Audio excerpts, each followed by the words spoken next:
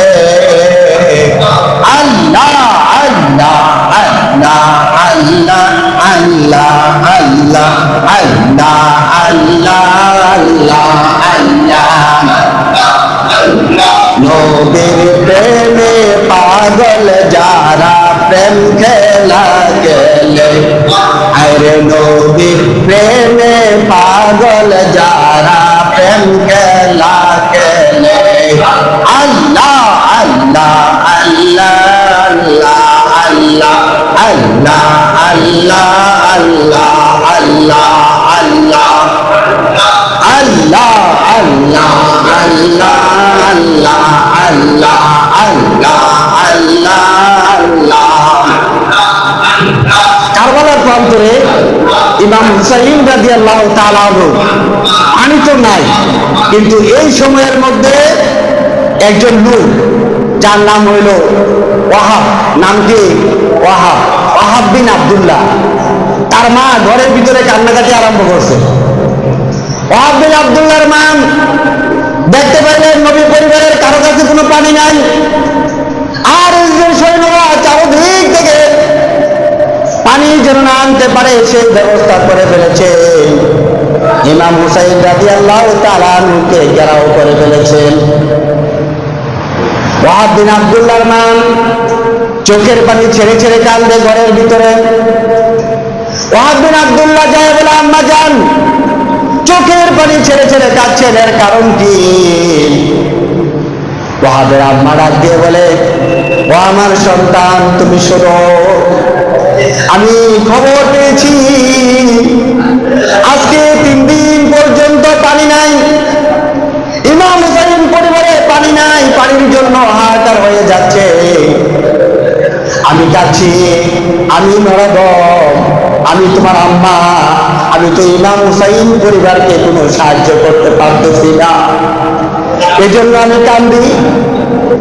এবার ওয়াহাব বিন আব্দুল্লাহ তালান্দার ডাক দিয়ে বলে, আম্মা যান, আপনি সাহায্য করতে পারেন না, কিন্তু আমি তো আপনার সন্তান বেঁচে আছি, আমাকে অনুমতি দেন।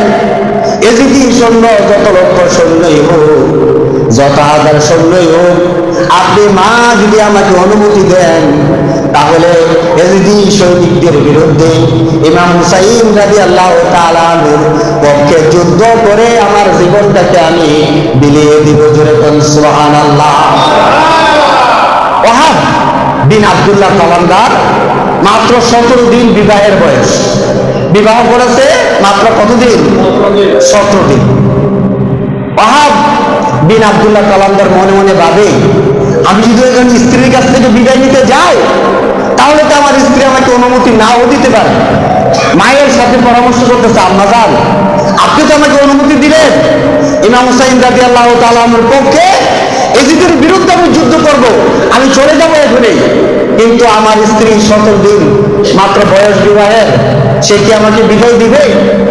আম্মা ডাক দিয়ে বললেন, ও আমার সন্তান, শুনুন, তোমার স্ত্রী যদি নেককার হয়ে থাকে, তোমার স্ত্রী যদি আহলে বায়াতকে ভালোবাসেন, আমার দয়াল নবীকে মহব্বত করে, ইমাম হাসান হোসেনকে ভালোবাসে, মহব্বত করে, তুমি তোমার স্ত্রীকে যায়া বলবা, তাহলে তোমাকে অনুমতি দিয়ে দিবে। জোরে বলেন সুবহানাল্লাহ। মায়ের কথা শুনে তিনি স্ত্রীর কাছে গেলেন। জোরে বলেন সুবহানাল্লাহ। স্ত্রীর কাছে যায় বলতেছে, স্ত্রী গো, আমি তোমার কোনো দায়িত্ব পালন করতে পারি নাই, তোমাকে পর্যাপ্ত পরিমাণে জিনিসপত্র, টাকা পয়সা কোনো কিছুই দিতে পারি নাই, তোমার কোনো সন্তানাদিও নাই, মাত্র 17 দিন বিবাহ হয়েছে, কিন্তু ওই দেখো কারবালার প্রান্তরে নবীজির পরিবার আহলে বায়াত 3 দিন পর্যন্ত পানি ছাড়া উপবাসের মধ্যে আছে, তুমি কি আমাকে একটু অনুমতি দিবে? আমি আজকে যুদ্ধ করতে করতে এজিদি সৈনিকদের বিরুদ্ধে যুদ্ধ করতে চাই, যতক্ষণ আমার জীবন থাকবে, যতক্ষণ আমার প্রাণ থাকবে, ততক্ষণ পর্যন্ত আমি এজিদ বাহিনীর বিরুদ্ধে যুদ্ধ করব, আর ইমাম হুসাইন রাদিয়াল্লাহু তাআলা আনহুর মুহাব্বতে, দয়াল নবীজির প্রেমে ভালোবাসায় আমার নিজের জীবনটা আমি কুরবানি করে দিব। স্ত্রী, তুমি অনুমতি দিবা? যেরকম না সুবহানাল্লাহ। যেমন স্বামী তেমন স্ত্রী। ওই সন্তানের ওয়াহাব ইবনে ওয়াহাব ইবনে আব্দুল্লাহ কালান্দারের আম্মা নবীকে ভালোবাসে, ইমাম হাসাইনকে ভালোবাসে। ওয়াহাব ইবনে আব্দুল্লাহ তিনি হুসাইনকে ভালোবাসে, দয়াল নবীকে ভালোবাসে। এমনি তাদের স্ত্রী সে ডাক দিয়ে বলতে লাগলো, ও আমার স্বামী শুনেন, ইমাম হুসাইনের জন্য প্রাণ দিবেন, দয়াল নবীকে আপনি ভালোবাসেন, আমার কোনো আপত্তি নাই। আমি শুধু একটা জিনিস জানতে চাই, আপনি যদি শাহাদাত বরণ করেন আমি কোথায় থাকবো? জোরে কন্যা সুবহানাল্লাহ। স্ত্রী ডাক দিয়ে বলেন, স্বামী গো, আমার একটা প্রস্তাব আপনি গ্রহণ করেন। আমার প্রস্তাবটা হইল, আপনি যদি কারবালার প্রান্তরে শহীদ হয়ে যান, আপনি জান্নাতে চলে যাবেন, বেহেশতে চলে যাবেন। কিন্তু আমি চাই হুসাইন রাদিয়াল্লাহু তাআলার স্ত্রী আছে, মেয়ে আছে, তার বোন আছে, তারা যতদিন দুনিয়ায় থাকবে আমার জীবনটা তাদের খেদমত করে বিদায় করতে চাই, তাদের বান্দি দাসী হইয়া আমি থাকতে চাই, আপনি আমাকে অনুমতি দেন। যেরকম না সুবহানাল্লাহ। সে মনে মনে ভাবলো, আমি যেহেতু কারবালার ময়দানে যাচ্ছি, হাজার হাজার সৈনিকের বিরুদ্ধে যুদ্ধ করব, আমার জীবন তো নিশ্চিত চলে যাওয়ার সম্ভাবনা সবচেয়ে বেশি। স্ত্রীকে অনুমতি দিয়ে দিলেন, আমি যদি শহীদ হয়ে যাই তাহলে তুমি ইমাম পরিবারের মহিলাদের খেদমত করবা, তাদের বান্দি দাসী হয়ে থাকবা, আমার কোনো আপত্তি যেরকম না সুবহানাল্লাহ। এবার ওয়াহাব বিন আব্দুল্লাহর মা, স্ত্রী এবং তিনি নিজে, এই তিনজন গিয়া কারবালার প্রান্তরে হাজির হইলেন। যেরকম না সুবহানাল্লাহ। হাজির হয়ে কি বলতে লাগলেন, হে হুসাইন, আমার আম্মা জান এসেছে, আমার স্ত্রীও আমার সাথে এসেছে, আজকে কারবালার প্রান্তরে আমার আম্মা জান